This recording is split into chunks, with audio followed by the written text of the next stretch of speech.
안녕하십니까. 신인균의 군사TV 디펜스 브리핑입니다. 오늘도 우리 전 세계 각종 군사 안보, 국방, 무기 관련한 소식 중에 중요한 소식 간추려서 브리핑 해드리겠습니다. 첫 번째 소식입니다. 중국이 남중국해 방공식별구역 확대를 거론하자 미국이 중국 인근 하늘에 B-1B 편대를 띄우는 신경전을 벌이고 있습니다. 미 공군이 괌에 전진 배치한 B-1B 초음속 폭격기가 31일 대만 인근 상공에 나타나 동중국해 인근의 중국 방공식별구역 일대를 비행하고 돌아간 사실이 항적 정보를 통해 확인됐습니다. 31일 오후 람보 011, 람보 012라는 콜사인을 이용하는 B-1B 폭격기 2대는 펄 31이라는 콜사인을 쓰는 KC-135R 공중급유기 2대의 지원을 받으며 북쪽 공역의 중국 방공식별구역에 진입했습니다. 2대의 폭격기는 동중국해 상공을 크게 선회한 뒤에 다시 괌으로 돌아갔는데요. 이 해역은 지난달 중국 랴오닝 전단이 대미 무력 시위를 하며 태평양으로 나갈 때 대만 압박 메시지를 던졌던 바로 그 해역입니다. 미국의 연일 계속되는 이 무력 시위의 이유는 중국의 방공식별구역 확대 움직임이 중요한 원인인 것 같습니다. 지난 5월 31일 사우스 차이나 모닝 포스트는 이민해방군 관계자를 인용해서 중국이 남중국해 프리타스 군도, 파라셀 군도, 스프레트리 군도 등 분쟁 수역 상공을 자국의 방공식별구역으로 선포하는 방안을 추진 중이라고 보도했습니다. 중국군은 지난 2010년부터 이 일대를 자국 방공식별구역에 포함시키는 방안을 추진해 왔는데요. 사우스 차이나 모닝 포스트는 중국이 이 일대에 인공섬과 군사기지를 조성한 것은 바로 남중국해 상공을 자국 영공으로 만들려는 오래된 계획의 일환이라고 분석했습니다. 미국이 지금 B-1B 폭격기 지금 괌으로 가져와가지고 정말 마르고 닳도록 쓰고 있는데 그 마르고 닳도록 쓰는 대부분의 상대 역할은 아마 중국 그리고 북한인 것 같습니다. 동해로 들어올 때는 북한 그리고 동중국해, 남중국해에서 비행할 때는 이제 중국 보라고 하는 것이죠. 그런데 이제 이번에는 그 대만 인근의 동중국해를 비행을 했는데 그것은 중국이 방공식별구역으로 선포를 한 지역이에요.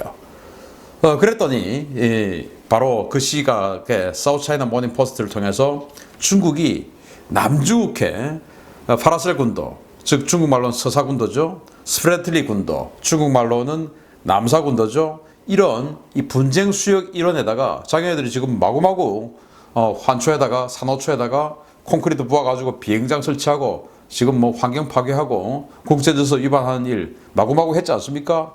이 지역을 거의 뭐 영공으로 선포를 해놨는데 방공식별구역까지도 하겠다 이거예요. 그러고 나니까 이제 미국이 방공식별구역 웃기지 마 하고는 이제 지금 동중국해에 있는 중국 방공식별구역을 침범을 했는데 방공식별구역이라는 것은 영해, 영공하고는 좀 다른 개념입니다. 방공식별구역을 선포한 나라는 많지 않은데요. 미국은 방공식별구역 없어요. 우리나라 방공식별구역 있고 일본 방공식별구역 있다가 중국은 그동안 없었습니다. 그러다가 이제 몇 년 전에 방공식별구역을 선포를 했죠. 방공식별구역 우리나라도 우리가 선포한 거 아닙니다. 미국이 6.25 때 메가더 장군이 설정한 게 방공식별구역이고 그걸 이제 메가더 라인이라고 그래요. 메가더 장군이 우리 방공식별구역, 일본 방공식별구역을 다 선포를 했습니다. 이제 소련군, 중국군 들어오지 마라 이거였죠. 당시 6.25 할 때. 방공식별구역은 영공하고 다른 게 뭐냐면은 그러면 이건 또 어떻게 인정하고 또 지키고 하는 것이냐. 이거는 힘 있는 자만이 지킬 수 있어요. 우리 대한민국이 그동안 방공식별구역을 가지고 있었던 것은 주한미군이 있었기 때문에 주한미군의 힘으로 지켜왔던 겁니다.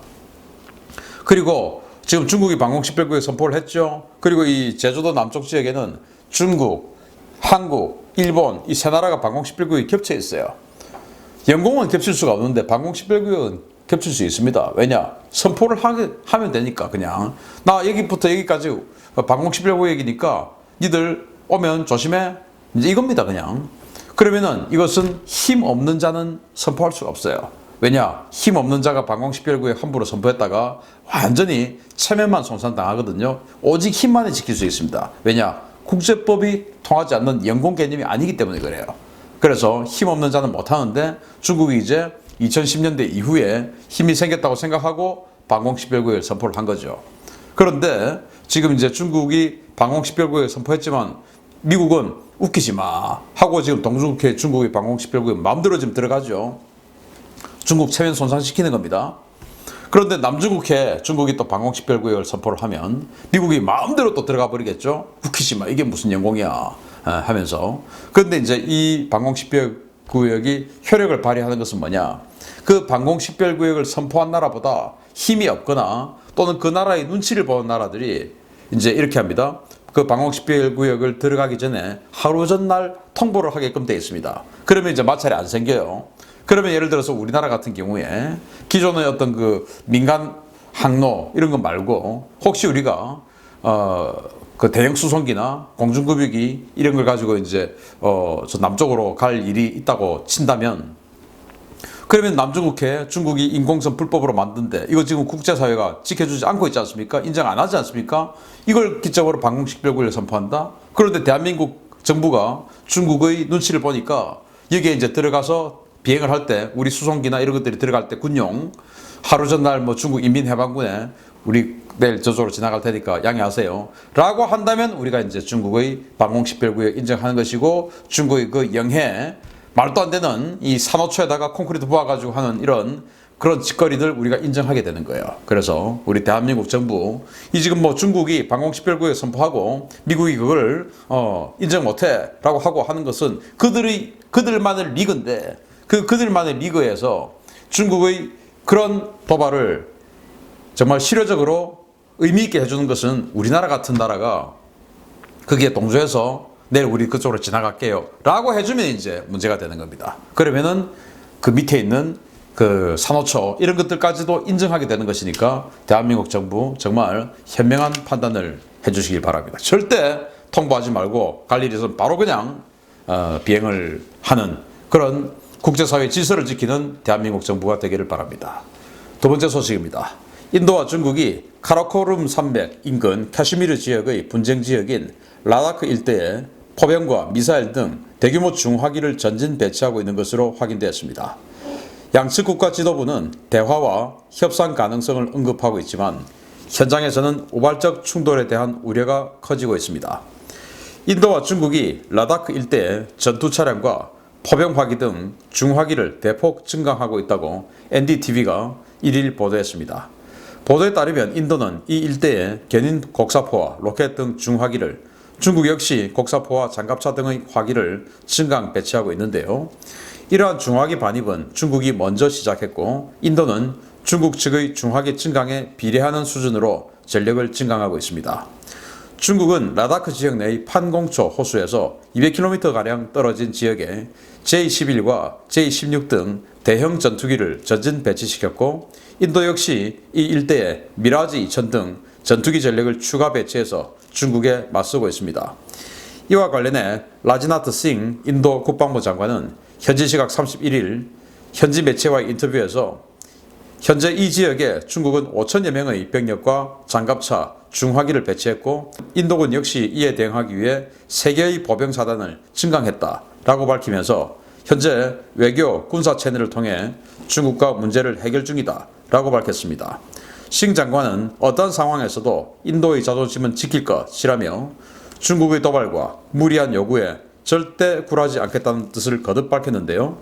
양측의 대규모 병력과 중화기 전진 배치가 자칫 우발적 충돌로 비화될 가능성에 대해 우려가 커지고 있습니다. 카라코룸 산맥이라고 파미르 고원 남쪽이에요. 그 지역이 이제 이 카슈미르 지역인데 그 카라코룸 산맥 그리고 이제 그 아래에 히말라야 산맥이 있어요.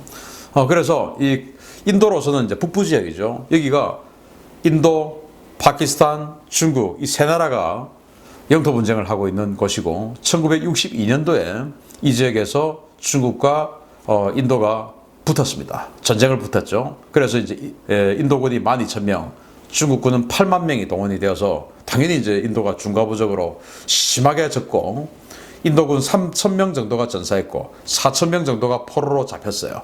그리고 160km 정도로 중국이 진격을 했습니다. 그래서 이제 이 지역의 통제권을 확보를 해버렸는데 인도는 그때 정말 무기력하게 넘어진 것을 지금도 안타깝게 생각하고 있겠죠. 그러면서 지금 이제 네팔과 부탄 사이의 시킴, 그리고 부탄 동쪽의 아루나찰 지역, 히말라야 지역, 이 지역에서 계속 또 긴장 상황이 발생하고 있는데, 이 1962년도에 전쟁을 붙었던 이 라다크 지역에 중국이 지금 계속 전투기를 보내서 영공 침범을 하고 있습니다. 그래서 지난주에 중국의 J-11 전투기 2대가 들어왔고, 이 인도의 미라지 2000 전투기 2대가 그것과 완전히 공중전, 미사일만 발사하지 않은 도그 파이팅을 펼치고 이제 쫓아보냈는데, 이렇게 해서 중국이 여기에 5천여 명의 보병을 증강시켰고, 여기에 신형 무장을 막 갖다 놨어요. 그래서 15식 경전차, 이건 이제 105mm 포를 가지고 있는 그런 전차고, 여기에다가 포발사 대전차 미사일도 장착할 수 있습니다. 그리고 신형 122mm, 240mm 다련장 로켓, 방사포죠. 그런 것들, 또 차륜형 곡사포, 이런 것들까지도 증강 배치를 했고, 이에 맞서서 이제 인도도 여기에 중화기, 포병 뭐 이런 것들 배치를 하는데 3개 사단을 배치를 지금 증강해서 배치를 했답니다. 저는 우리 K9 자주포 한번 좀 갔으면 어떨까 생각하는데, 우리가 인도에 K9 자주포 수출했지 않습니까? 그거 한번 이번에 그냥 확 한번 성능 한번 보여줬으면 좋겠는데, 아무튼 지금 중국이 조금 더 공세적으로 나오고 있고, 인도는 좀 수세적으로 대응하는 그런 방식이에요. 지금 중국이 국내 정치적으로 이 코로나19, 그리고 미국과의 여러 가지 문제, 홍콩 문제, 이런 여러 가지 문제 때문에 좀 관심을 다른 데로 돌려서 이 인도와 충돌을 뭔가 좀 센 나라하고 충돌해가지고 중국의 힘도 한번 보여주고 뭐 이런 좀 상대를 찾는 것 같아요. 그래서 지금 이 지역에 이렇게 군사력을 증강하고 있는데, 지금 이 군대는 인도군입니다.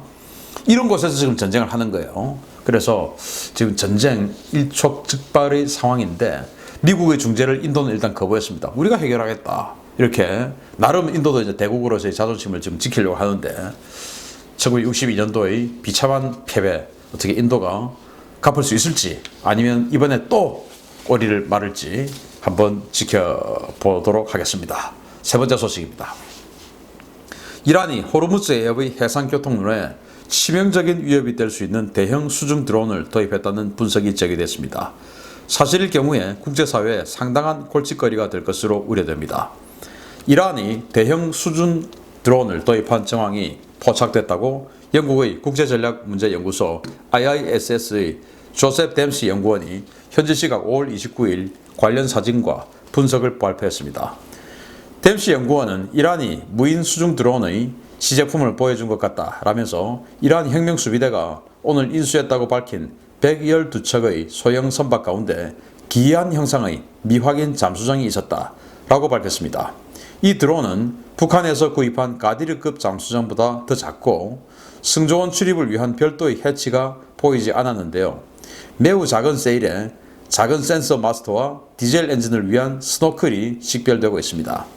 사람이 탑승하지 않는 무인 수중 드론은 자망 지속 시간이 길고 자망 가능 심도도 깊다는 장점이 있는데요. 여기에 기뢰나 어뢰를 탑재할 경우에 호르무즈 해협을 손쉽게 봉쇄할 수 있는 대단히 위력적인 무기가 될 수 있습니다. 문제는 북한과 이란과의 커넥션입니다. 이란은 북한에서 다양한 유형의 선박과 무기를 도입하여 협력관계를 유지해온 나라인데요. 이란이 이러한 대형 수중 드론을 개발해 배치했다는 것은 북한에도 유사 기술 또는 무기가 있을 수 있다는 것을 시사하는 것이어서 이와 관련한 정보 수집과 대응책 마련이 시급할 것으로 보입니다. 제가 지난주에 이 디펜스 브리핑을 통해서 이란이 112척의 군용 소형 고속 함정들을 일시에 배치했다라는 뉴스를 드리면서, 그 중에는 뭐 실제로 함대함 미사일을 장착한 것도 있지만 상당수가 기관총을 장착한 거의 모터보트 수준이다라는 말씀을 드렸었는데, 그 중에서 영국의 국제전략문제연구소가 분석을 하면서 이걸 발견했어요. 잠수정인데 무인 잠수정입니다. 2명이 지금 이제 위에서 조정을 하고 있는데, 딱 봐도 야, 이건 무슨 철공소에서 그냥 용접해서 대충 만든 것 같은, 그냥 우리나라 동네 철공소에서도 얼마든지 만들 수 있을 것 같은 그런 수준이에요.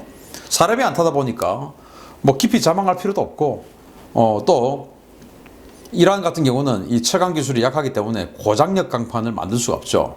뭐 HI 80, 뭐 HI 90, HI 120 이런 식으로 우리는 지금 잠수하면 막 그런 식으로 아주 고장력 강판에 들어가는데 여기는 뭐 그런 거 없죠.